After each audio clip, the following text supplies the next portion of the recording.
قرية الهويدر الغافية على ضفاف نهر ديالى يفتخر علي أنه أحد أبنائها، وأن طبيعتها الساحرة أسهمت كثيرا بتفوقه دراسيا، حيث أحرز المركز الأول للسادس الإعدادي بمحافظة ديالى والثاني على مستوى العراق. والدي ووالدتي وإخواني الله يحفظهم ويطول عمرهم وفروا لي الجو الملائم وكل وسائل الراحة وكل وسائل يعني الاجتهاد بهاي المرحلة الدراسية. قدمنا له على اخوي يعني كل ما يحتاج، يعني من مستلزمات، من غرفة، هيئنا له غرفة، سبلت يعني حضرنا له، هي جهزنا له يعني كل شيء يريد. يعني علي طالب بإعدادية الشريف الرضي لا ينشغل إلا بالدراسة، ورغم صغر مساحة منزلهم لكن العائلة خلقت أجواء مثالية إليه.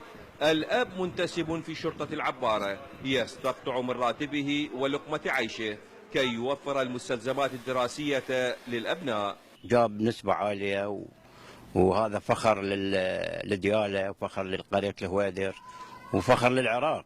لم تحتفل عائلة علي بما أحرزه تضامنا مع الذكرى الثانية لفاجعة لا تنسى شهدتها الهويدر قبل عامين بعد تفجير انتحاري راح ضحيته أكثر من 300 شخص، بينهم علي الذي أصيب في الحادث.